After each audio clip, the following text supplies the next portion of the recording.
Good afternoon, everybody. It's 3:07 PM here at Sandpoint City Council Chambers. And we are calling the meeting to order of the Parks and Recreation Commission. This is the first meeting of the reformed Parks and Rec Commission. My name is Jason Welker. I'm the Community Planning and Development Director, which includes the Parks and Recreation divisions. I am today's meeting chair. And probably this is the last meeting I will chair, should be the last meeting I will chair if we accomplish our objectives for today. We are going to start with some introductions. A lot of us know each other, a lot of us don't. So we'll go around the table. I think everybody around the table will have the chance to introduce themselves. And why don't we start to my left here? Sure. Oh, so sorry. Yeah. First name, last name. Are you a city resident? Because not everybody on the commission is. And what motivated you to apply to be a Parks and Recreation Commissioner? That's the question I'd like everybody to answer, please. Sure. So Gwen Victorson, I am a city resident. And what motivated me is, one, have a couple degrees in recreation and two, kind of sidebar, I have served on the Parks and Recreation Commission. I don't know, Cami could probably help me determine how long, like a really long time, like as long as I've almost lived in Sandpoint. I was so saddened when we kind of hit pause. And I was so excited that this is gonna restart and I wanted to be a part of the restart. Great. Everybody, I'm Tyler Wagner and I am a father to these two young boys, and what motivated me to be here is that I think Sandpoint lacks indoor activities in the wintertime unless you're fancy enough to ski every day or do those kind of things. There's sometimes a lack of things to do recreationally in our city, and it's cold outside. Yeah. I'm Zach Jones. I'm a city attorney, deputy city attorney. And you had to be here. I have to be here. And I'm Melissa Ward, I'm a city clerk. I'm Jessica Jansen. I am a Sandpoint city resident. I am motivated to be here because I have twin middle schoolers that were born and raised here. We are active participants in programming and facilities that are all, we've probably been to everything at some point. I'm really proud of what we have to offer as a small community. And I think my background in education, both childhood education and higher education, and I have a background in nursing as well. So I think I can bring some perspectives to the table as both a parent and also someone who sees things from a healthcare perspective and even, childhood development type perspective. So excited to take part. Hey, I'm Cynthia Riopel. I've been a city resident for about 5 years now. And I'm a retired teacher. I taught health and fitness for almost 40 years. And I love to see kids active, but my husband and I are also very active people. And I think parks and rec are very important. Where I lived before, we didn't have parks and we used parks a lot here. I have a granddaughter that lives with us, so she gets to go a lot. And I think it's important kids are active, especially high school kids hanging out. I see them a lot of times at parks. Like they need a spot. Great. Joel Spiro, Sandpoint City Council liaison for little ones myself. So we're very active at the parks and I do enjoy them myself with basketball and volleyball. So I guess that was a good fit. I also volunteered for this one. So Yeah. it seemed more fun than sidewalks to me. You have a sidewalks commission? I got on this before they put me on something else. Joel did. Joel didn't know like immediately after the mayor said we were reforming commission. He's like, I want to be on Parks and Rec. It feels like, as he said. I'm Cami Ahmed. I'm the Parks and Rec admin assistant and I'll be the board clerk. I'm Josh DeLucci, live in Sagal, but I've been in the Sandpoint area since 1990. Always been involved with Parks and Rec and different programs, to whether it was starting up flag football or helping out at an ultimate frisbee league for a while. Also board member of Great Northern Disc Golf, so heavily involved in that project and be involved with it. And so, yeah, just want to help Parks and Rec. And I do have two sons also that utilize the Parks and Rec department, so I just help out with that. Katie Bradbury. I'm the Recreation Services Superintendent, and I am the staff liaison. I'm Maeve Nevins-Lauter. I manage the construction and design and implementation of projects that are identified in both the Park and Rec Master Plan and also in the Little Sand Creek Watershed Recreation.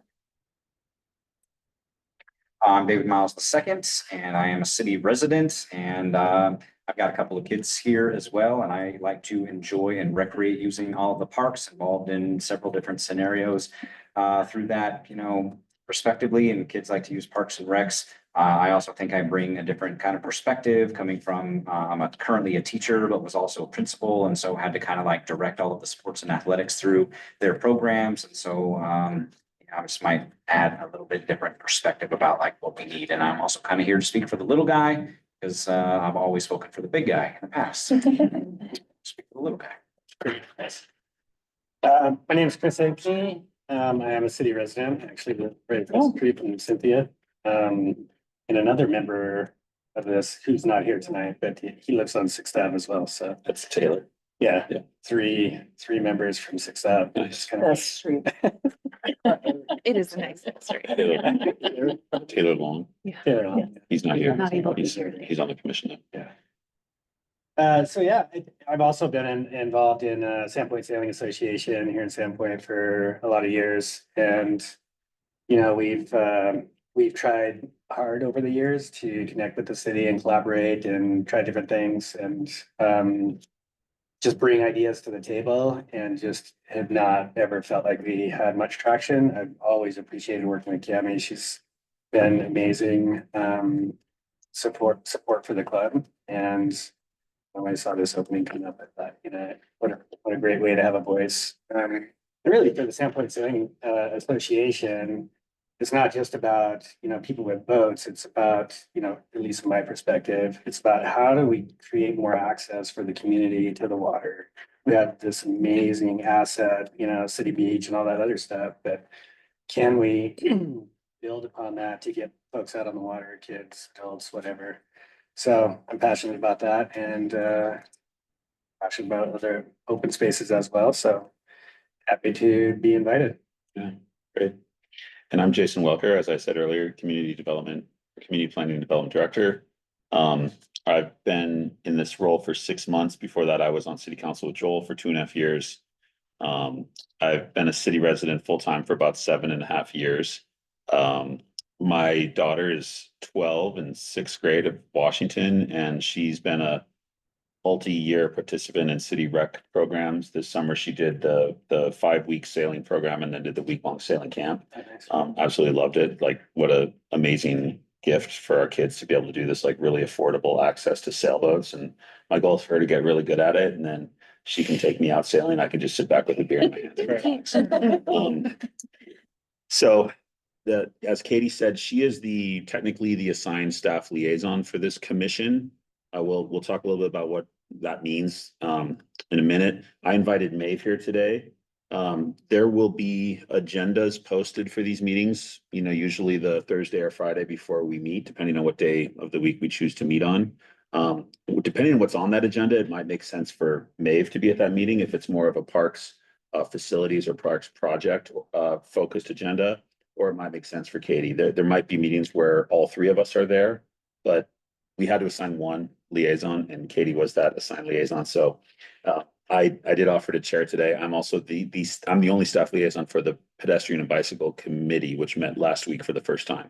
So I just did this a week ago.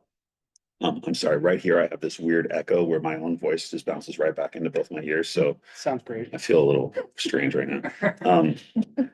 Let's see. So what is the commission? We have Gwen who's served on the commission for years. But you'll hear me say commission and committee. When we talk about the Parks and Rec Commission, that's different than a committee. And let me just define the difference there. So I mentioned last week the Pedestrian Bicycle Committee met. The reason this is a commission and that's a committee is because this commission and other commissions at the city have a master plan that they are basically responsible for overseeing the implementation of.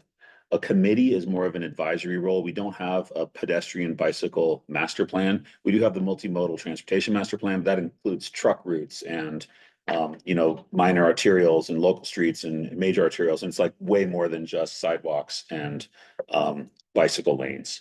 So this commission, on the other hand, we have the Parks and Recreation Master Plan, which the mayor mentioned, which Maeve mentioned. That plan is 160 pages or something. It's got, it is a very expansive document that describes not just our parks facilities, but also the recreation programming that we offer at the city and how those two things integrate. So as a commission, we will have standing meetings monthly, whereas committees only are required to meet quarterly. We are not required to meet monthly, but we have the opportunity to meet monthly. So we'll have a monthly meeting scheduled on all of our calendars. If in a given month, the chair and the staff liaison and the commission members, don't have any pressing agenda items, we won't necessarily meet monthly. But we will have a standing meeting on our calendars for a monthly meeting. That's another difference between committees and commissions. So the key definition of a commission is we have a master plan that we are basically tasked with overseeing, and we meet monthly, not quarterly. Okay. Jason, what about the little watershed recreation plan? Because That's a good point. Yeah. Yeah, that would fall within our Yeah, so. scope as well. Master plan relates- Sorry, I don't mean to over talk you on that, but the Parks and Rec master plan was written and adopted prior to the recreation plan. And it references open spaces. Mhm. So open Oh, good point. spaces, Yeah. then 2 years or 3 years later came the recreation plan for it's the Little Sand Creek Watershed Recreation Plan. When that was adopted, that basically falls under that open spaces criteria, so that plan applies as well. The Arts and Cultural Historical Preservation Plan also touches on some of, it overlaps to some degree with the Parks and Rec Master Plan, because placemaking and let's just use memorial benches or something like that, that would overlap with arts, rec, and historical preservation. So there might be times when we might have a project here that would also need to go to them for review. And I don't quite know, we don't have it all figured out yet, but they do talk to each other in the plans. There will be overlap for sure between various commissions. We have one of the commissions that has been meeting regularly for the last 3 years is the Arts, Culture, Historic Preservation Commission. Can anybody tell me why that's a commission and not a committee? So meet monthly. Because they have a. They meet monthly and they have a master plan. There's the ACHP master plan. So that is one of the commissions that has been regularly meeting, and we have a staff liaison, Heather Upton, who is very involved with that commission as well. Okay, before we get into the new business, which Zach is gonna do some orientation and training about what it means to be involved in a citizen commission at the city and a board. Do we have any just questions or general comments about this introduction, what we're all doing here? Later on, we'll pull up some of these master plans and I'll show you how to find them. One other thing I should mention, the mayor mentioned this as well. The ultimate guiding document for our commission and all commissions and committees at the city is not our specific master plans. It is mayor mentioned it. It's comprehensive, right? It encompasses everything going on with the city. So I'll show you later how to find both our comp plan and our Parks and Rec master plan. And we're gonna have a little bit of homework for next week's meeting. But are there any comments or questions before we get into the meat of today's agenda? I was just hoping to get clarification on what both your roles are, a little bit more than just your titles, or Creating and developing recreation programs for the entire community, as well as I'll be overseeing new supervisor and what goes on in the Russell Center as far as recreation is concerned.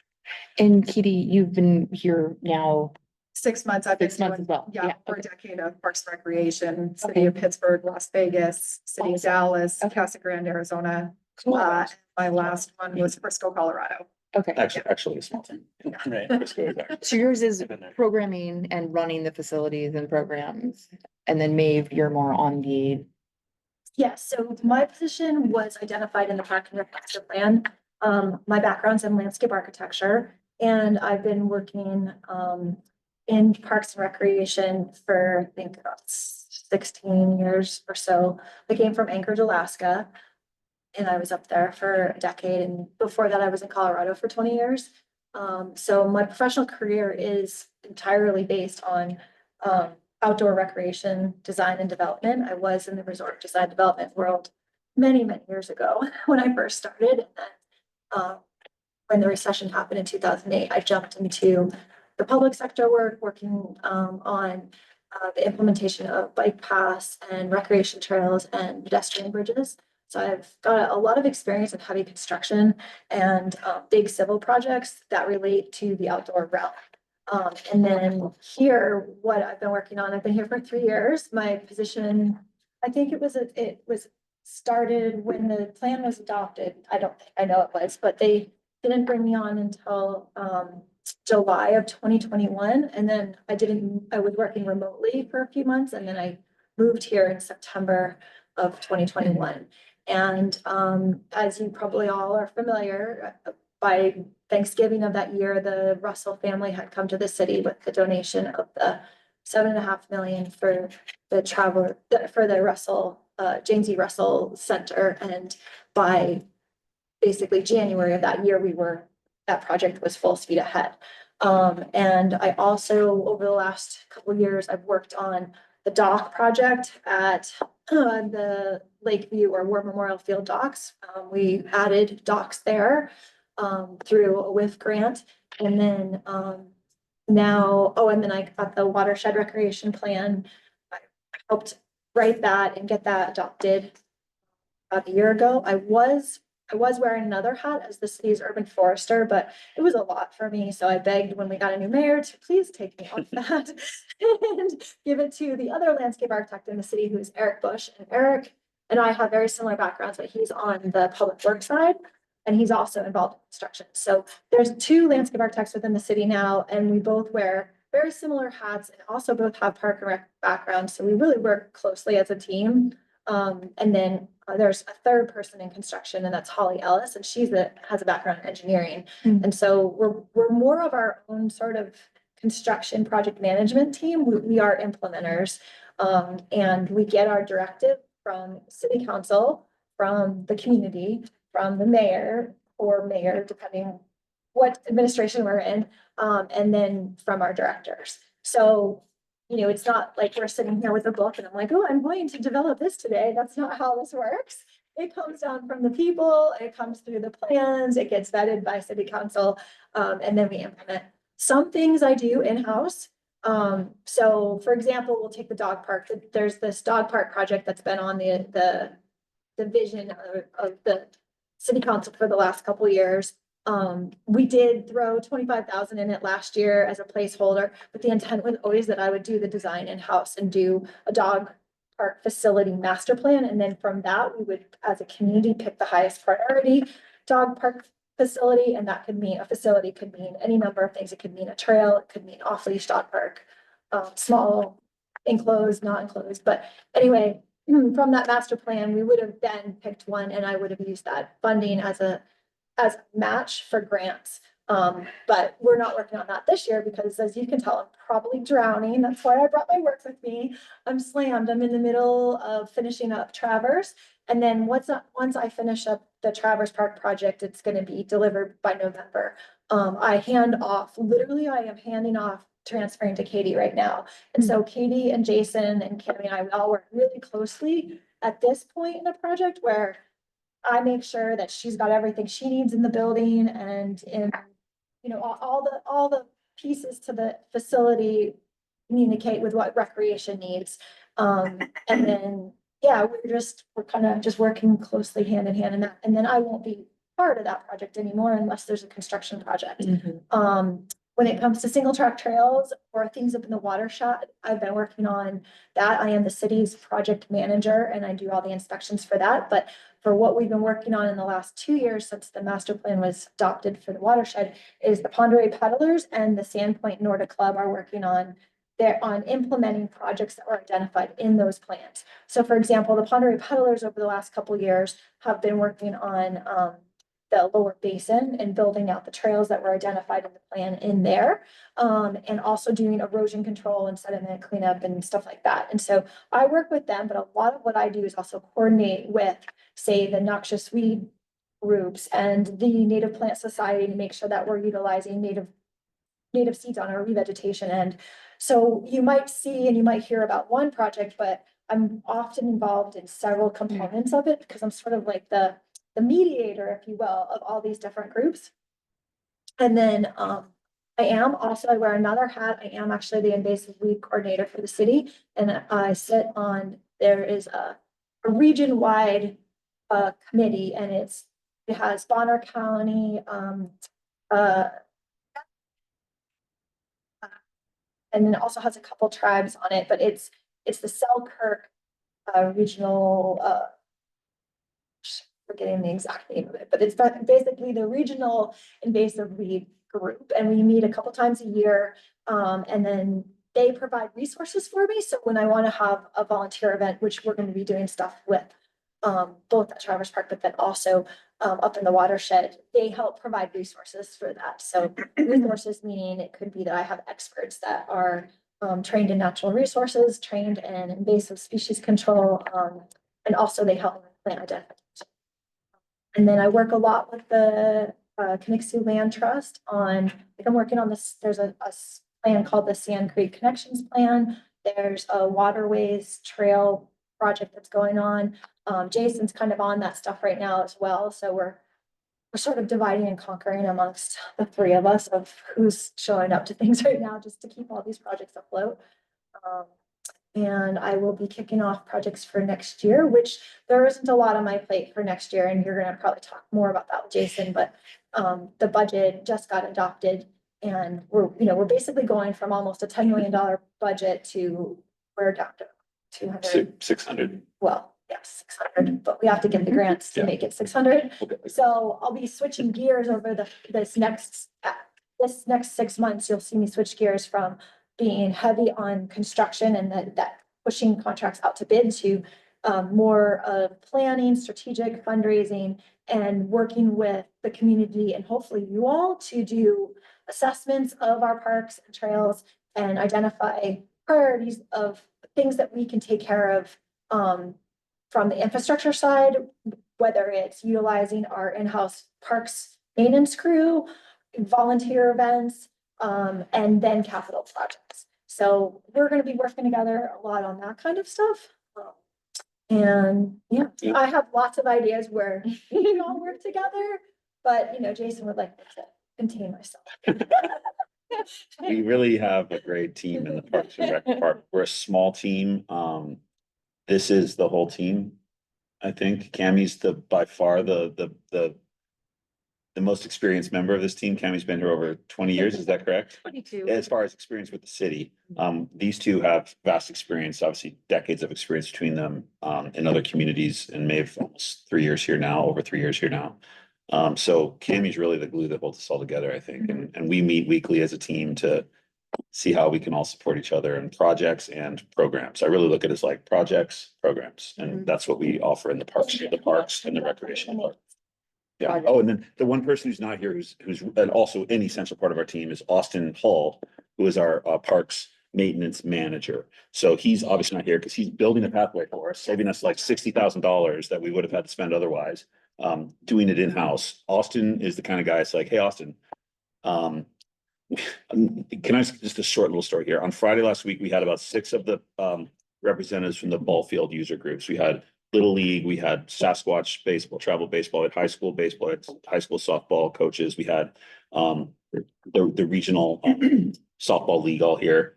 And I said, what are your biggest priorities for improvements of our ball fields? And by the way, we have almost no money for ball fields this year.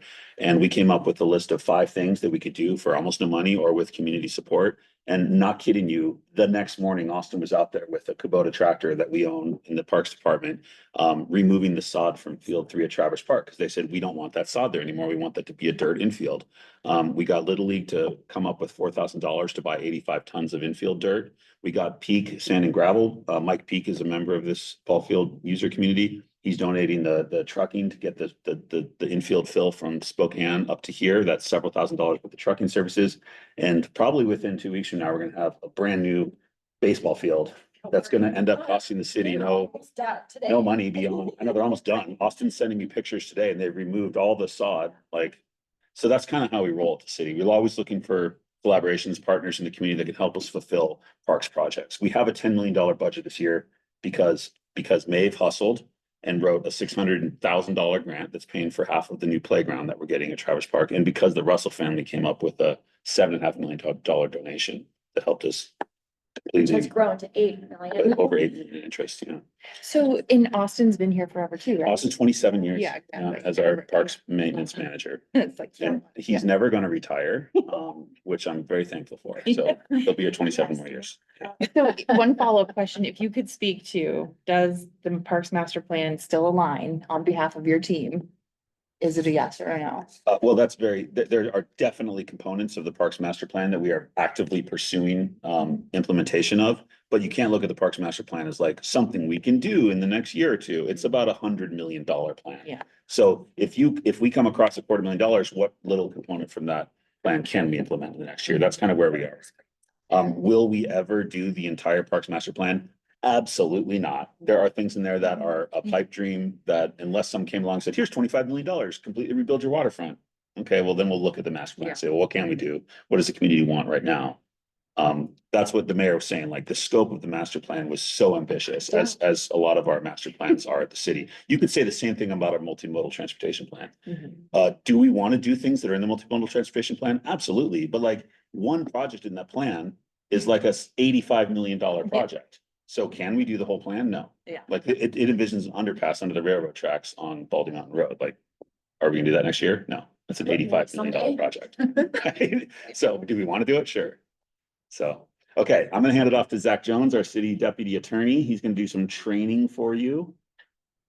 Thank you, Zach. Yeah, I'm just gonna stand. I don't have a presentation prepared or anything, but I don't have a very good line of sight to everybody on this side of the table, so I'm just gonna stand so I can see everybody. There are three things I want to talk to everyone about today. And the first is open meetings laws. So anytime there's a forum, I guess as the mayor indicated at the beginning of this, no one here has the ability to act individually. You can only act as a board. So anytime there's a quorum, the city has to comply with the open meeting laws, which means they have to publish notice of the meeting. They have to provide the agenda online and elsewhere. And that quorum can extend to online communications as well. So in the event that you get a situation where someone emails all of you, every time Melissa emails all of you, you'll be blind copied, so you won't be able to reply all. But if I email all of you or someone similarly less sophisticated and you can reply all, just avoid doing that. Because if you do reply all, that violates open meeting laws and we have to clean it up at the next public meeting and it's kind of messy and we just want to avoid it if we can. And similarly, if you're at a dinner party or anything like that, and the off chance there's seven of you, it's the same. 9 so 5 would make a quorum. You would have to avoid spending that much time together, or certainly avoid discussing any city business. So I don't think you have to worry too much about that. But so just be cognizant of that. The other thing I want to discuss is public records. Just be aware that this meeting is being posted online and can be reviewed, frankly, in perpetuity. I think that's how things work online. But certainly upon any public records request and any communication that you have that relates to city business is a public record. So it looks like everybody has their handbook in front of them. I do recommend that everybody read this. You don't have to read it right now. But one of the recommendations in this handbook is to create a new email address where you conduct just city business. And that's important because all it takes is someone to make a public records request for everything that has to do with this commission. And you don't have to sift through your private emails or text messages to gather the information from the public records. You can just say, here, Melissa, here's everything on this that I've gotten on this with this separate email account. Similarly, if you get subpoenaed, you don't want to have to sift through your private emails and your private text messages and stuff to gather that information. You certainly don't want the off chance of having a semi-private, semi-public message being a public record. As a rule of thumb, I would just say, don't write anything that you don't want published in the paper. So just keep that in mind as well.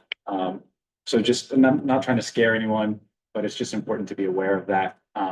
The last thing I want to talk about is ethics. I don't really see this being an issue because you are just an advisory committee. But if a situation comes up where you could have monetary interests, so you could make money from it, you really should recuse yourself from the voting process. That includes you, family members, and business partners. So just make sure about that. Again, I think it's unlikely, but if that does happen, recuse yourself from the voting process and have a conversation with me ahead of time, because those situations are very fact specific. And so if you're ever concerned that that might happen, have a conversation with me, step away from the cliff. Don't err on the side of not voting rather than voting, but those will be fact specific situations. Does anybody have any questions? I have to create an email. Just use my. You can use your statements. Good question. Can we ask a trivia question? Sure. What city park is named after a member of Zach Jones's family? Anybody? Nobody? Zach is the only person at this table who has a city park named after his father. Is that correct? Yeah. Nobody knows what city park is named after Zach Jones's father? Jeff Jones Yeah, of Square. course. Yeah. I'll shorten it to say Town Square, but it's Step Johnson Square. Tell us this, how did tell us the story. I actually don't know the whole story. Oh, well, I don't know if I know the whole story either. I was Who's your father? child. So So, he's Jeff Jones, but yeah. why do we? So my dad was the city attorney. Okay. We end up doing what our parents do. I love it. That was not my plan, but it happened. So yeah, he was instrumental in getting that fountain down there. Okay. And he passed away under very sudden circumstances. I was in high school at the time, Mhm. and so they named the park that. That's about all I know. So that was 20 years ago now. Wow. So Great. yeah, Very cool. it always charms me when I see my daughter run around in the fountain. Yeah. Yeah. You should. We actually, another trivia question here. We have another park facility named after the grandfather of a city staff member. I don't even know if city staff knows this. Do you guys know this? Within Memorial Field Park, there is a picnic shelter right by the boat ramp. Does anybody know this? You know what picnic shelter I'm talking about? Behind the new restrooms there, that is dedicated to Wally Stagland. And our city engineer is Brandon Stagland, Wally's grandson. And I'm not sure, was Wally Stagland a city engineer as well? That would be really great. Yeah. There. I'm not sure. Yeah, Wally was, Brandon's family's been here for generations, but we have a couple of city park facilities named after current city staff members' families, which is pretty cool. There's probably more that I don't know about as well. Okay, thank you for that training, Zach. Are there any questions for city attorney? Okay, I invite you to reach out to me if you have any questions. thank you. The next item on the agenda is the election of the board chair. Yes, I know that at least for the Pet Life Committee, we did a brief review of the handbook. yeah, I So was, that we keep that consistent. Do you want to do that? should we do that today? now? That's fine. Yeah, I just kind Yeah, of follow up. That's on part of our that. training. Let's do it.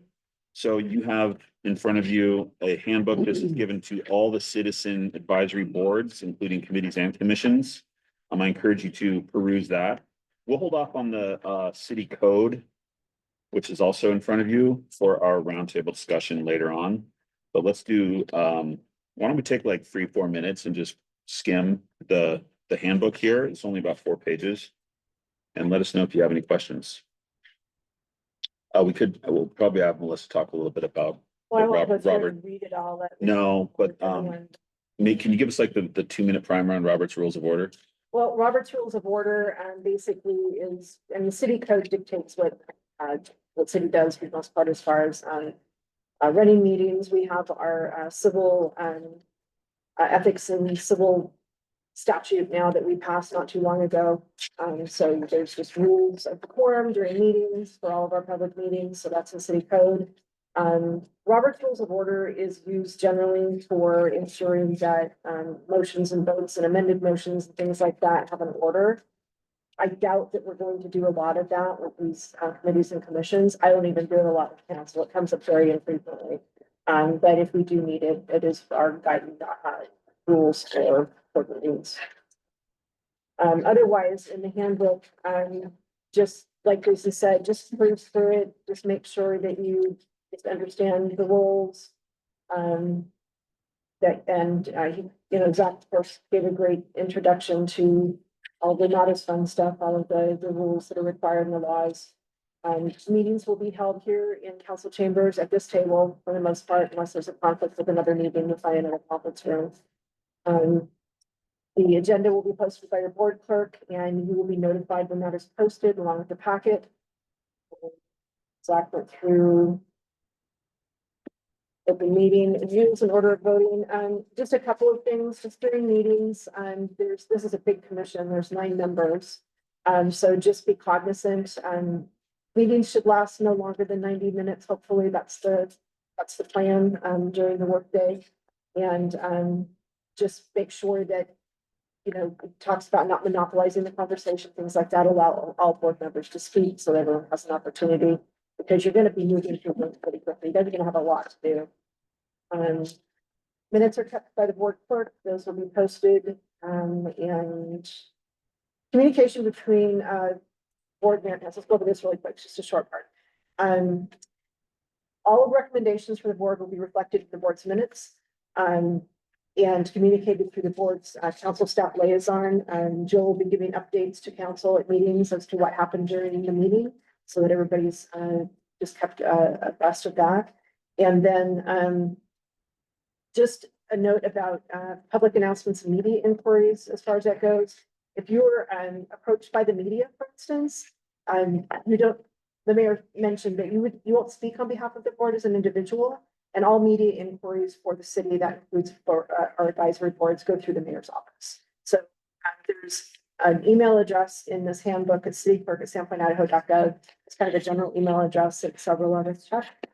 So if you have any questions about that, just email that address, and we will make sure that someone reaches out if there's somebody from the media who's asking about a particular.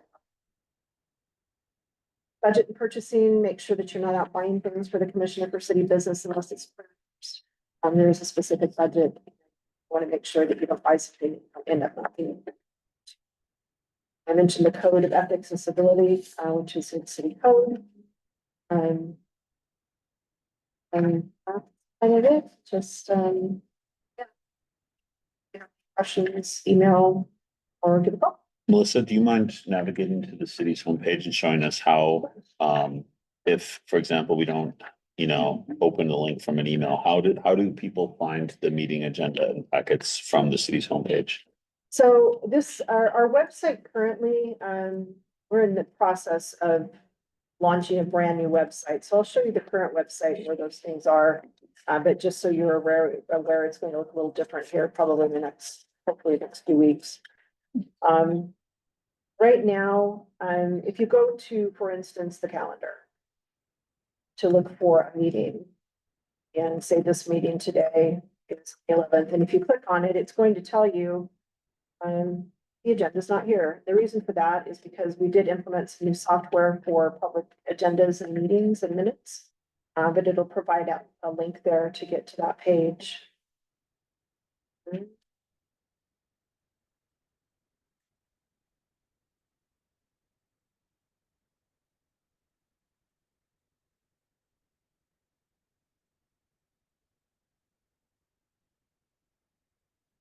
You'll end up here. This is Sandpoint's public meetings, agendas, and minutes page. So you'll find not only the agenda posted here for each of the meetings, but also the whole packet. And if you click on the HTML version, you'll be able to link to everything through that document directly to the packet materials. Then the minutes will be posted here next to it, and then also to the meeting recording. So all posted on YouTube. Do you guys be YouTube stuff? We get literally thousands of views of it too.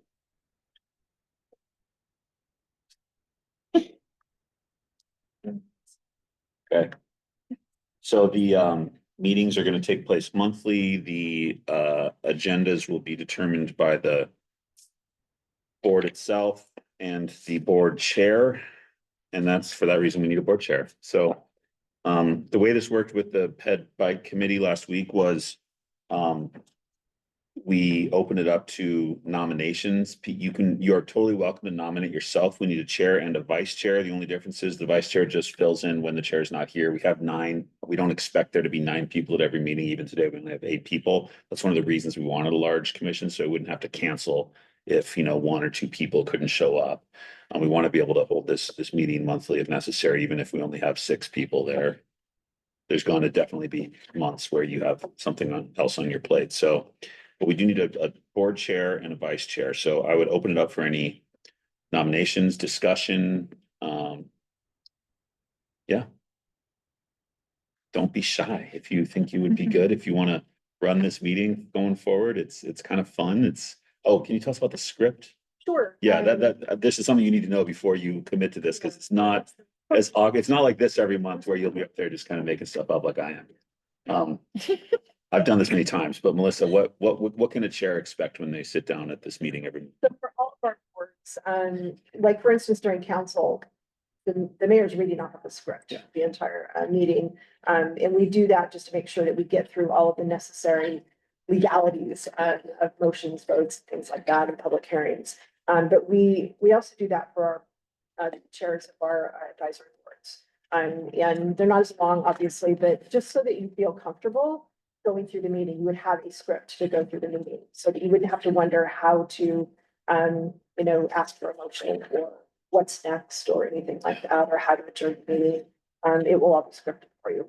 Yeah, watching a council meeting, you'd think the mayor just is like an expert in running a public meeting. He's good at it, but that's largely because Melissa provides him with the script every week, and he's really following that script closely. And it's very important that he does that, because there's a lot of legal things if you just wing it like I'm doing. I could get us all sued right now because I'm so casual. Everybody's watching this. Yeah. Thousands of viewers on YouTube. Also time to stop talking. Black tells me that many times a day. It's probably hard work, Melissa. So would anybody like to make a nomination for a board chair? The liaison I can't. You cannot be the board chair. No, I can't make a recommendation. Oh, Correct. no, board members would have to, yeah. My name is Gwen. That's who I recommend, because she has a lot of experience. So there's a nomination for Gwen. And that was made by, And if So- I can comment. Sure, can I? yeah. So the timing is challenging for me with this because I have accepted a new position at my work. And I'm going to be taking on a lot of working in my current role and transitioning to a new job. So I'm flattered, and But you don't want. I'm hesitant just because of not really knowing my new commitment with my new Sure. job. And what that all will entail, or my schedule even. So to put that, out there. Gwen has rejected the nomination. The flattered. Thank you for that. Honestly, that's tough when you're taking on a new job. So somebody's gonna be in a very exciting new role that never done before. Has anybody had experience chairing a board before? A board of directors, nonprofit, anything like that? Or not even chairing, but just, has anybody served on a board before? Yeah? All right, Chris is our new chair.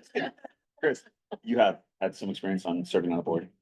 Yeah, I mean, I was the Commodore of the Sandpoint There you go. Station for Yeah. years. I'm part of several partnerships. We have boards for those partnerships. So. And it is nice to hear that the clerk, sounds like Tammy's. you're going to pro draft the scripted. script. Yes. I saw in Cammy's eyes just now. I guess I'm gonna be drafting the script. I was kind of curious, because I usually draft the script, and then if I have questions, I go to Melissa. Well, the other part of it Thanks, too, Amy. just to chime in, is it's not terribly time consuming to be chair, honestly. It's during the meetings for the most part. And then occasionally there's some coordination with the staff Yeah. in building the agenda and just bouncing ideas off. But it's not terribly time consuming, other than that once a month meeting for the most part. And if you can't make that, then the vice chair. Yeah, vice chair. Precisely. Yeah. If they both can't make it, then what? I think probably what would happen is if there was a quorum, then the board would vote as to who would chair that meeting. That's generally how. Mayor, That's how city city council, yeah. So remind me who is not present. Tyler Long, Taylor Long, And sorry. sometimes when you don't. And Eric Long. Yeah. Meeting, you. Well, He'd you'd be be a great. great chair. We Who? regularly Eric. nominate people for roles that. So, are not- me too. And I, yeah, well, that's like one of the golden rules. Yeah. That's your penalty, plus he'd be great. Did Eric serve on the commission before? Yeah. Sam and stuff. So there's two not in attendance today? Yeah, Right. Taylor Long. Chair and vice chair. Oh, Better come to the meeting. They'd both be great. I know both of them. Yeah, I don't know Taylor. Am I saying Taylor? Yeah. Yeah, I don't know Taylor personally, but Taylor. Eric, Is he's it very possible personable. to He's defer very. Eric? this decision until they're in attendance? I think Could it's we just defer possible. decision till the next meeting? It's possible. That could be the first agenda item. Yes, next and meeting. you could postpone, your action today Yeah. could be to postpone a decision on this matter until the next meeting. I Especially if could they see, sound like I they could might see be Eric members. eagerly accepting that, actually. I Absolutely. think, I don't know Taylor, but Eric's very, I don't know if Yeah. you would. Eagerly. well, maybe not eagerly. I could see him reluctantly accepting it. That's good enough for me. Yeah. And in a month, I might better feel good about, like, and once we pick when our meetings are. Yeah. Run Unless it by Dave my really new wants to do person. it. It's kind of. Principal Miles? No longer principal. I stepped Former out of that principal, no. role and like to maintain nothing like that role. A little, Do we have any nominations for somebody in present, in attendance today, or should we table this for the next meeting? Are you interested, Chris? Oh, sure. Would anybody like to nominate Chris as our I will. board chair? Okay, Cynthia, do I have a second? I'll take it. When? Okay, Yeah. all in favor of Chris being the chair of the Parks and Rec Commission? Say, anybody say no? Okay, Chris? Yeah. Congratulations. Thank you. You can start next month. We still need a vice chair. Would anybody like to volunteer for that role? Vice chair? Again, it's not a huge deal. Once in a while, you'll I could do that. fill in. Okay. Yeah. Would anybody like to nominate Gwen? Is there a second? Josh, all in favor? Okay, Gwen, congratulations. Yeah. That was cool. That's easy. We could let Eric know though, he's Yeah, for he real. missed Yeah. That's what he gets for not being You'll here. be nominated when you guys can't make it. Yeah. Okay, we've got items 4 We'll and get a 5 better done. The next item before we get into some discussion about some of the details of what we might be working on is the selection of regular meeting days and times. This is not necessarily the day or time we have to meet. For the Parks and for the Ped Bike Commission or Committee, we decided to meet at lunchtime once a month. Or once quarterly. We're gonna actually meet monthly for the first couple months. Lunchtime was in that group agreed to be the most convenient time. One of the reasons we want to meet during the workday is obviously staff have families that need to get home to. Many of us already have to stay late a couple nights a week for planning and zoning and city council meetings. So keeping these meetings during the day is desirable for the city staff. So open it to discussion. What times or time would be best? But I prefer lunchtime. Lunchtime? I'd be, Okay. but I'm flexible. It could be early lunch, late lunch. Does anybody else have an opinion on lunchtime versus mid-afternoon I have or a mid-morning? question. Joel? If I'm not here, you guys can still run the show. Mhm. Joel's busy. at lunch. Yeah, I'll make. So I'll make Unless we zero. do a vendor Wednesday. Wednesdays. So if we did Wednesdays at lunch, you could be Yeah. here. Oh, that's right. Some of the time, yeah. That's today. Well, I mean, it's your day. There. Yeah. Yeah, we could all meet at Joel's. There we go. You guys will. Is work- that work is it- that a conflict of interest though? If we Go spend everybody at Joel's? Or you can just, You ladies who work here, do you have a say? Like, Katie and Maeve? and do you have any preference? 0 meetings, 0, That's Maeve's preference. just not after work. Yeah. Yeah. Mhm. And are you already committed for lunch stuff, like personally? I have ongoing physical therapy stuff that I do on Tuesdays and Thursdays at 11 for an Mhm. hour, and then I leave at 4 daily. Mhm. I am It'd be open rotating. to lunch time is not so much an issue for me, but I am not open on a Tuesday. Tuesday's a heavy day for me.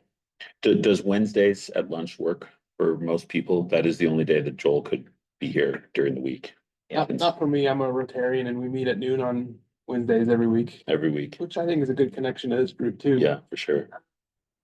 Yeah, I wouldn't do lunch on any day. Oh, yeah, you get like 20 minutes.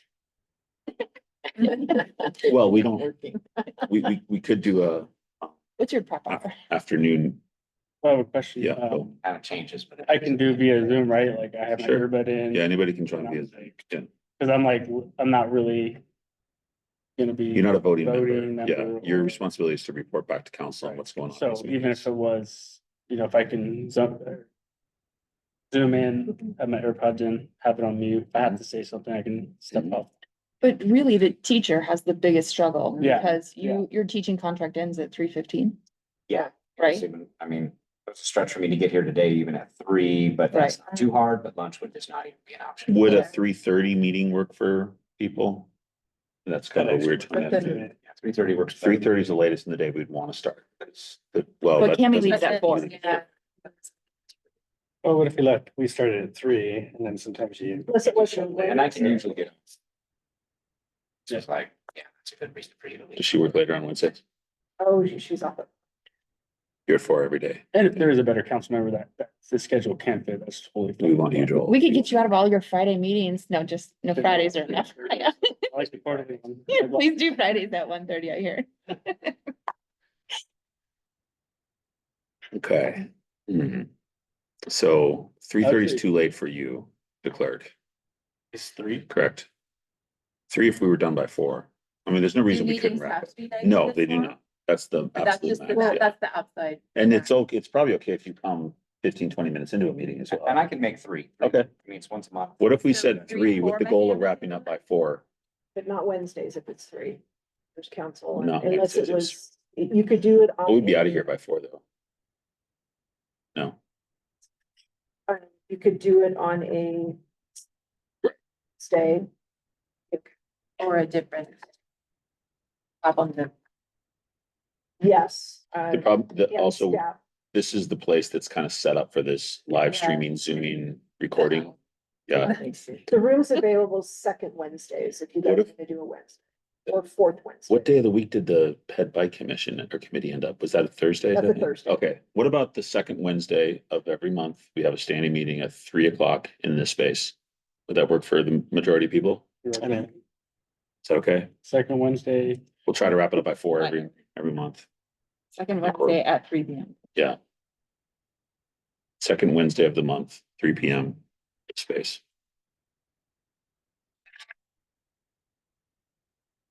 Okay. Good. Nice work, yeah. All right. Okay, I just want to, we're going to be done pretty quickly here. I want to give everybody about 3-4 minutes to actually, we'll just all read this. I think it's really important that we read the duties of this commission. This was updated in Sandpoint City Code this spring. Let's all just take a few minutes and read these duties and we'll see if there's any questions. I'm going to reread them myself. Melissa, do they have to do an actual vote on the date and time? It wouldn't be a bad idea. Because you It is an listed it as action an item, and action everybody item. kind of nodded, which is fine. That's fine. It Okay. doesn't have to be. super.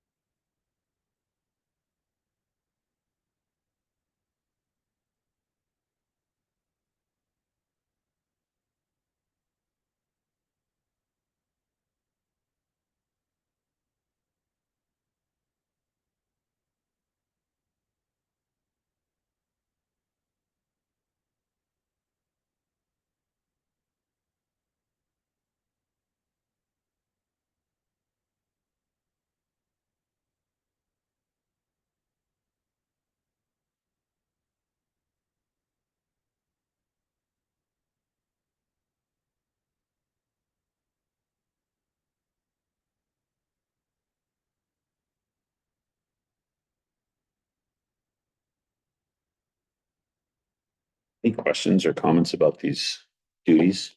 You can see that it kind of spans both the facilities side, the MAVE department and the KD department. We've got the recommending types of facilities and enhancements needed to meet the future recreational needs of the community.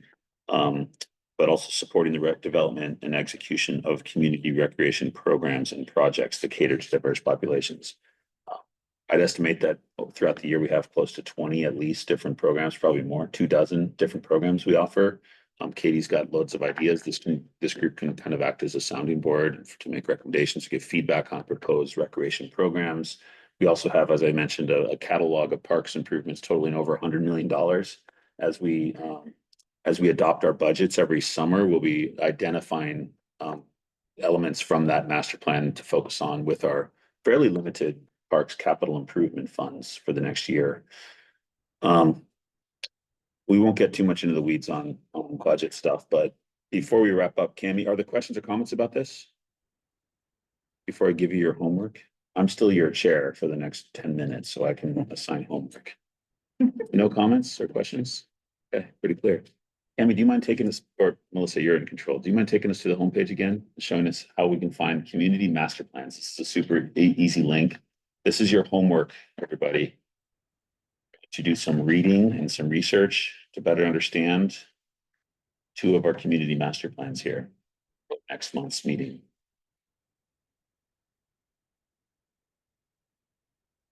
Okay, so from the city's homepage, sandpointidaho.gov, on the left there is the master plans and reports link. Let's just gonna click on that. The first document I'd like you to explore for our next meeting is, and I don't remember the chapter number, but there's a chapter within our comprehensive plan. This is the comp plan that was adopted on July 17th of this year. Took 5 years to develop, 2019 to 2024. It was a very, time consuming and actively engaged process with the community to develop this master plan. And there's a Parks and Recreation chapter in the master plan. So the first thing I'd like you to review for next month's meeting is that chapter. I don't remember exactly which chapter it is, but you can just click on that top link and it's got the entire 160-page comprehensive plan. There's only about 12 pages I'd like you to review for next meeting. And that's mostly around the goals and objectives for parks and recreation facilities in the city. The other master plan that you can explore for our next meeting is, we scroll down, we've got all our community master plans here. There it is, the Parks and Recreation Master Plan. If you just click on that one, let's see if we can. This was adopted in May, was it 2020? I think it was adopted. Yep, in spring of 2020. This was another about 18-month development effort. Raise your hand if you were involved in any of the community engagement around this Parks and Rec Master Plan. It was a really, really good community engagement effort. This is when I actually started to come to city meetings. I never came to a city council meeting before I went to a few of these meetings around the Parks and Rec Master Plan, and that's when I became involved in city planning efforts just as a citizen. I thought it was done really well. The outcomes, there are things that I like, there are things that I personally don't like, there are things that I think our community is ready for, and there are things that, as I've said, are like literally multi-million-dollar pipe dreams. But it includes like dozens, if not hundreds of, little projects that we could focus on in the next few years. So scroll through this. It includes, community visions, mission statement, goals and objectives. It's really like a strategic plan for the development of parks and recreation, infrastructure, amenities, and programs for the next 20 years for Sandpoint. So this is our guiding document, but this falls within the broader comprehensive plan, which includes its own chapter on parks and recreation. So I encourage you to skim this, to peruse this. You will have a 100-question test at the beginning of our next meeting. Anybody who gets less than 81% will be kicked off the commission. Sweet.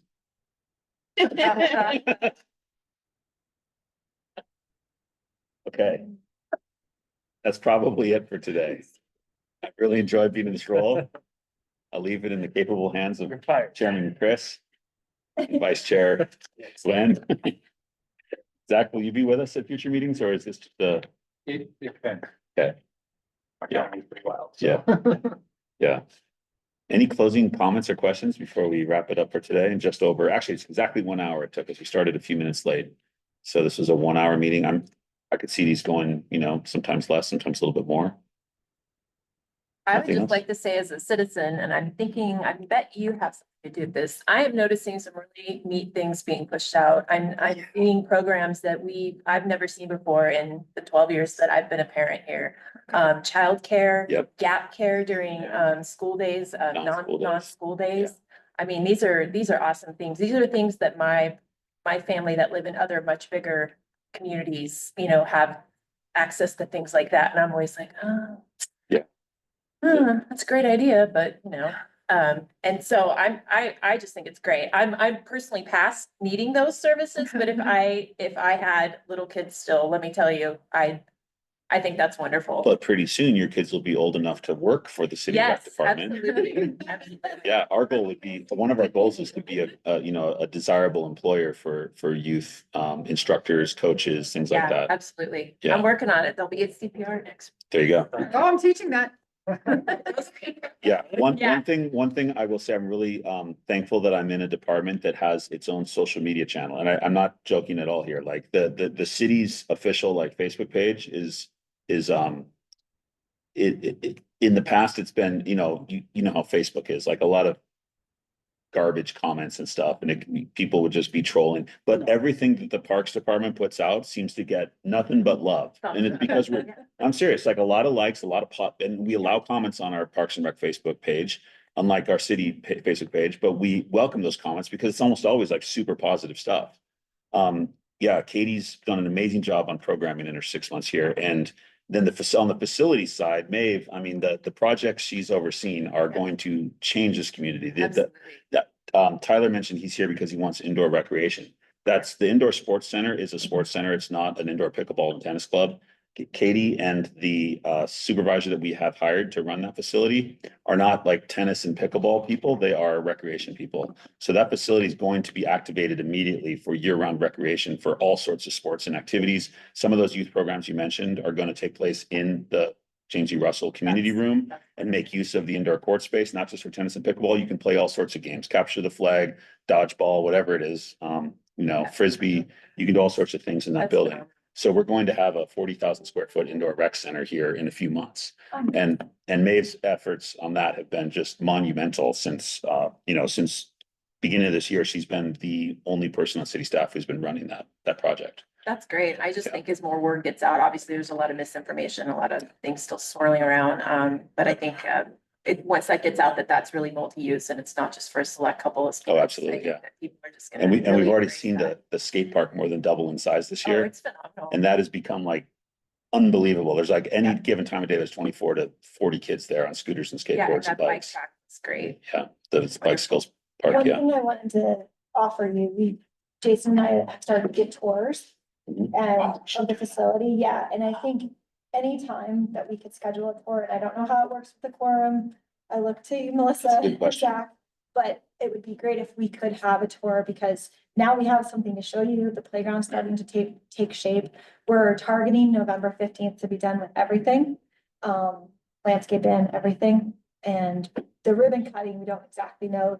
Jason's hoping it's done by Thanksgiving, but Turkey trot. we don't know. We don't know. I don't want to promise anything yet, but we are at the point where we can give you tours. And Katie could join us and we could tell you about the programming. So depending on how the rules work, that's something that we could. 4 at a time. 4 at a time or notices. Raise your hand if you've been interested in a tour of the playground, sports center. Yeah, let's do it. We'll get an email out. We'll maybe have a sign up where 4 of you can sign up. Coordinate that and get. Yeah. Yeah. Be part of the meeting. You're free. You're not. No, he's saying, could we make that? Yeah. But the public's invited as well. Okay, Oh, that'd be kind of cool. So just, I don't want to, Yeah. So You next, could agendize it and Like just get as long through as next month. it's handicapped. maybe next accessible. month we Yeah. just meet. yeah, we can make, There. it. We just need to, if anyone's disabled, we would just put the ramp in, but by next month, we actually might have everything Yeah, that in it. entrance could be But done. will there be the AV? or? No, we couldn't hold the meeting there. Yeah. We could give a tour and then we'd have to Come move. back. I think it might be better just to do tours with groups of 4 for now. Okay. Cause that's not a good place to hold a meeting. We can't hold a meeting there until the certificate of occupancy's been issued, which won't be till late November. So I think maybe tours on our own time or with me or Maeve, and then we convene here for our next meeting would be my suggestion. Yes, so we can coordinate that, yeah. Is it publicly known who took the job? He only accepted on Friday, so we haven't really had much of a chance to like let the public know. He's only, and he starts next month, so. Mhm. I think when he starts with the city, I mean, immediately there's gonna be outreach with the primary user groups, cause he needs to, you know, put it this way, the facility, while it's going to be activated for all sorts of users, primarily youth programs, the operations of the facility is mostly going to be paid for by the primary user group, which is the tennis and pickleball players. So we need to get that community stands to benefit the most from it to literally buy into it, because like all of our departments at the city, we can't use general fund dollars to pay the staff who's going to be working there. The facility has to pay for itself through the use fees. And that's true of all of our parks. I met with the Festival of Sandpoint this morning that, you know, we get tens of thousands of dollars of revenue because the festival rents Memorial Field for 2 weeks a year. The Ponderay Cup was held. That was a huge income earner for the city, the soccer tournament that happened last week. And that's how we pay our parks maintenance staff. The James E. Russell staff will be paid through the usage fees at the facility. It doesn't mean everybody who uses it will be paying to get in the doors. It means that the tennis players who want to reserve courts, the pickleballers who want to hold a tournament there, they're going to be paying to use that facility, but that's going to make it available to all the kids and for the rec programs that we do. So that supervisor of that building will be doing active outreach for the month between the time he starts and the time we hope to open, to make sure that we have, you know, a couple hundred paying members when the doors open. Those pickleballers and tennis players who are going to be the most excited to get in there and start playing. Is that a local person or coming Nope. from out? Yeah. Yep, which is a good thing. Yeah. Yeah. A new set of, yeah. Yeah. He has a very, very well-established recreation background. He's been doing it for, I want to say it was 20 years, 20 years. He's Yeah, done much aquatics, bigger. youth sports, adult sports, camps. Is all that of it. scheduling gonna be the current scheduling system that you, like the platform? That's the question of the day, Yeah. literally. Yeah. We have a- Me too. We have a open RFP, request for proposals, for new software for our recreation program, and that RFP closes tomorrow. So Do you have an inquiry from ML schedules? Cause that's like what the school district uses. do you know, And I know a lot of the user groups in this area would know how to use it easy. Because they're. our rec software needs they run the gamut. It's how you book campsites at the Yeah. RV park at City Beach. It's how you reserve slips at the Sandpoint Marina. It's how you reserve the community hall down on First Avenue. It's how you're going to reserve the community room I at believe James E. with the Russell. recreation software we have now was currently established with the idea that it was going to strictly be a few recreation programs. Yeah, I've Renting out used. pavilions, but now since it has. That's why I was curious. I'm like, It's forage and it's seasonal, it's daily, it's weekly, it's the RV park, it's all of our park pavilions. It's now gonna be indoor court rental. mhm. Our facility rentals, and then the recreation programs that go within everything. So we need to find something that's gonna be a tad bit more robust. A lot easier to navigate, something that's gonna pop up on your phone, that's not gonna come up looking funky and weird. So those are those are We'd love to have expectations. something that's like a mobile app version of it, so you can register really quickly. Yeah, on your like phone ML for schedules programs. has that too. Yeah. But I don't know how they get at you in one day or how that works, but I worked for the school district doing the scheduling for 3 years, and it's just like the same user. It's gonna be all the same people. Yeah. Like trying to. Yeah, it was a big undertaking for the school district to Sure.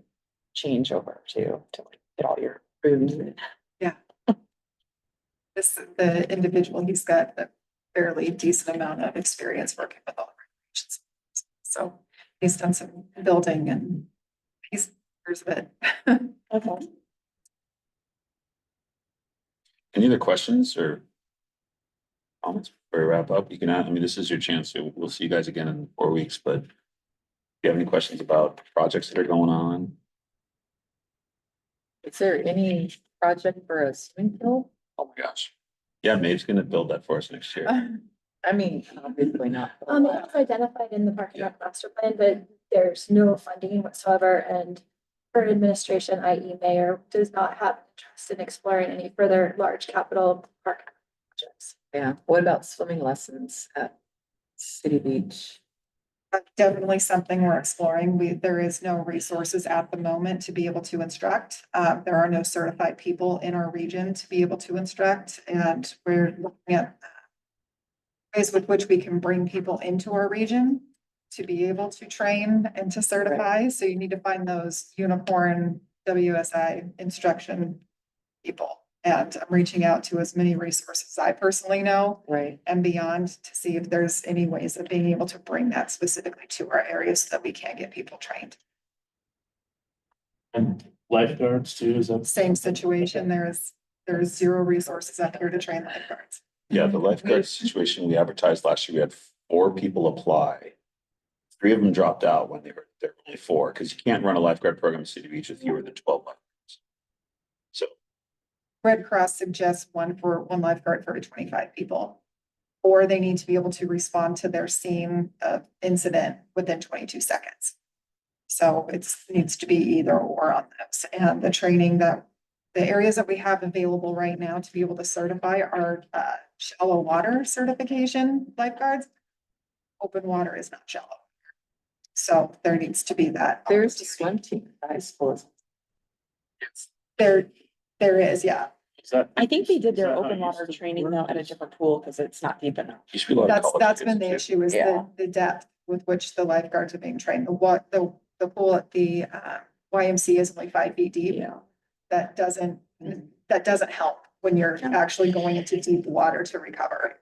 I got to go through the whole gambit of certifying as a lifeguard 3 years ago with the town of Flower Mound, and 5 feet is not nearly enough to be able to be an efficient lifeguard.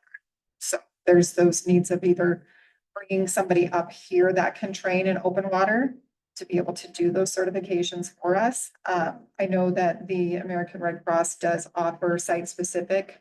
So if we do bring somebody up, those lifeguards will be obligated to continue with us. I know, what a great summer job for a high school. There's a lot of hoops to jump through, and I think COVID did every recreation department a huge disservice when you can't have 6 people in a room together within 6 feet to run certifications. Everybody's lapsed, and now we're rebuilding. And here the youth can make a lot of money, serving. It's like all the summer jobs they can make. Wages and not have that level of responsibility Yeah. and make cash. Tips are a huge trouble. Yeah, it's a hard, it's just like I've seen it be a problem. City has been for a long time, like, I mean, even working with the Y and trying to figure it out. Yeah. A challenge.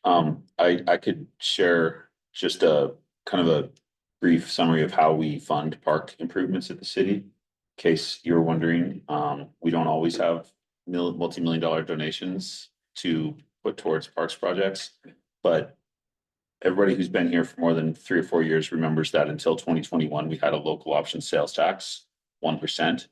Over 7 years, I believe, that was collected with a specific aim of the construction of the Memorial Field improvements that we see today. 5 years. Was it 5 years? So 2017 to 2021, I think, or 2016 to 2021.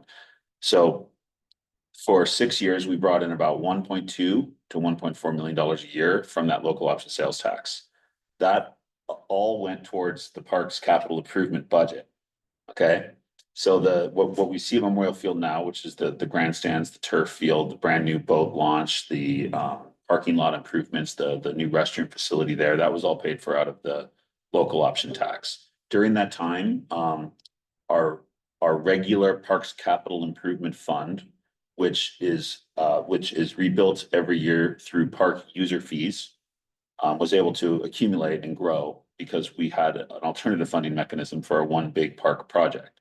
So in a normal year, we earn around $300,000 in parks user fees. And those come from, Cami, correct me if I'm wrong, but I think Morridge at City Beach is the #1 revenue generator for the Parks Department. So we charge about $700 for boat slip to city residents, more than that for non-residents. That brings in the most money into that Parks Capital Improvement Fund every year. The RV park at City Beach, which you've only owned for 2 years, they used to be owned by the hotel owners. That has turned out to be one of our larger funding sources as well. Over $100,000 was earned from RV space rental last year.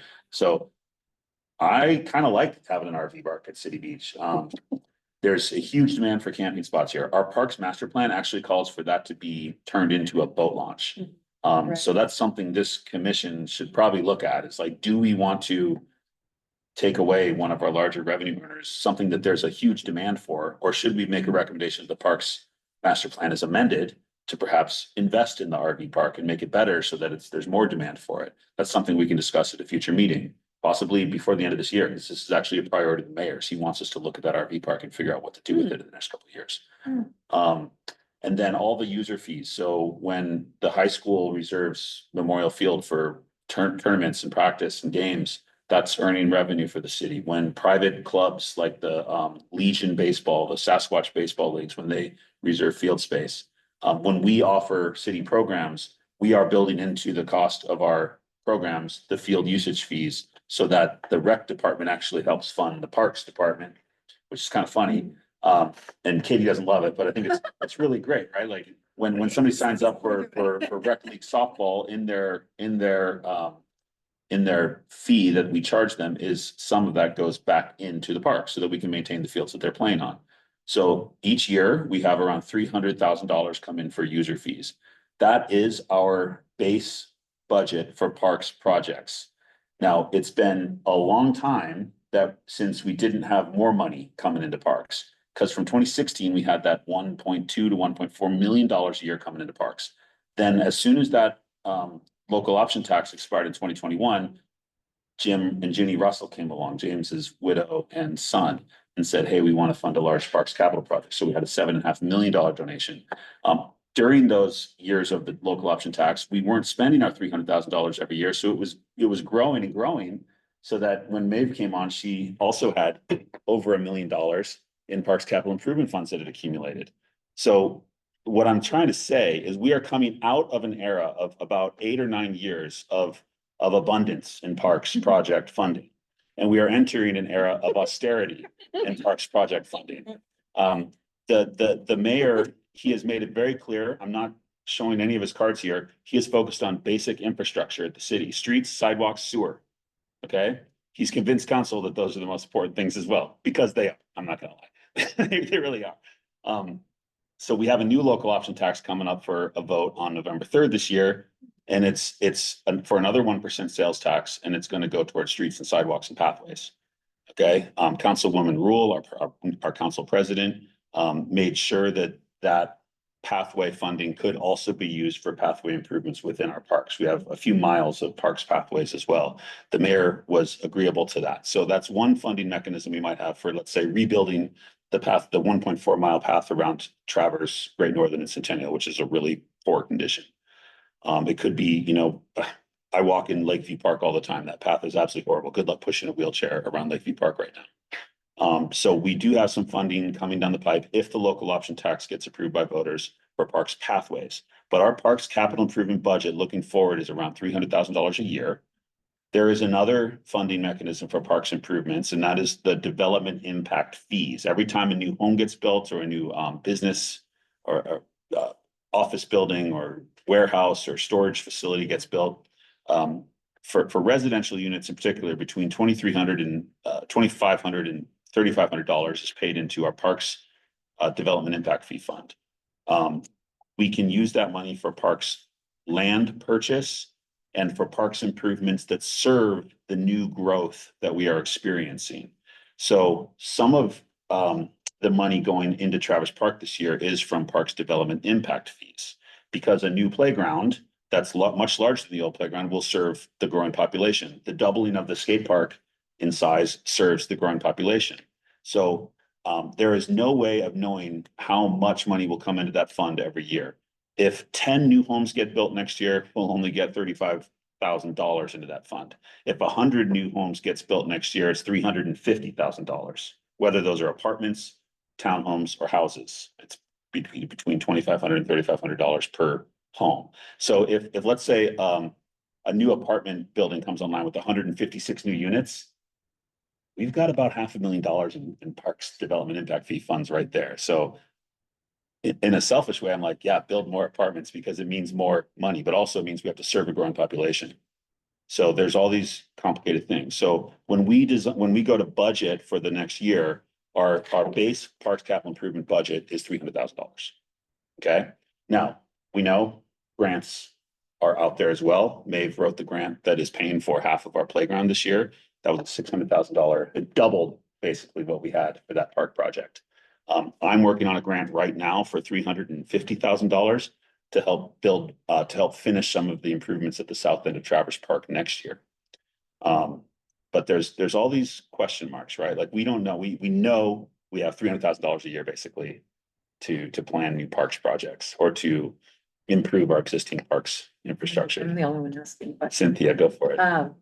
When you have a new development or an apartment complex, are the builders required to put in a park space? Maeve? Only on certain development projects. So the majority of them, no.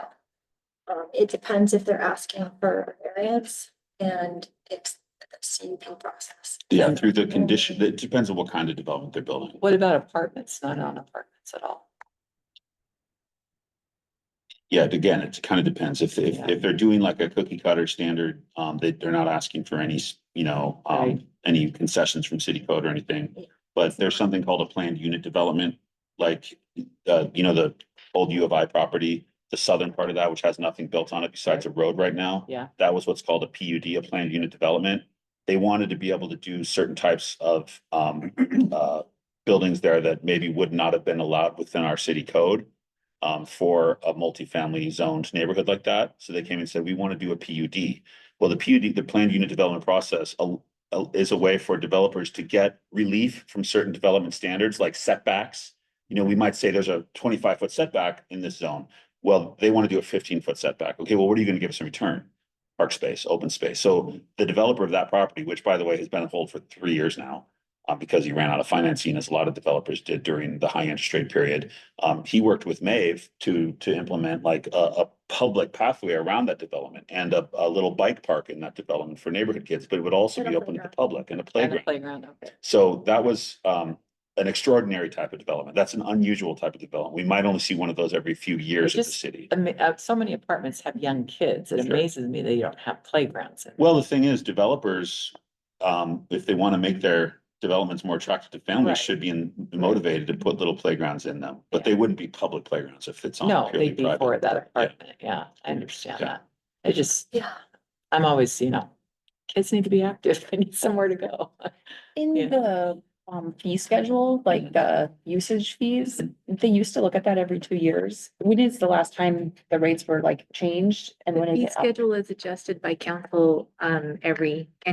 So the Annually. new fees take effect October 1. October 1, and we begin to talk about that next year around. I think that's something this commission should look at, probably in May next year, when we start to work on our updates. Yes. Just a heads up, there's gonna be an earlier schedule for fees going forward, so I would Okay. suggest you start looking at it at the beginning of the year. Okay. Good. Yeah, without absent any recommendations from a commission or from staff, fees are basically just increased at the rate of inflation every year. The only new Parks and Rec fees in this year's fee schedule were all the fees for the James E. Russell Building. So that was completely new set of fees. Yeah, So coming from my doc world and knowing that the number one money is the mortgage slips, I think that's an area of interest. yeah, Yeah. it's $2,100 to reserve a slip at Dover Bay Marina. It's $700 to reserve one here. Yeah, and you should see some of the other rates. But I have many friends with boats that would kill I me if know. I. All right, guys, we said 90-minute hard stop. So with no further business, this meeting is adjourned. Thank you all. See you in 4 weeks.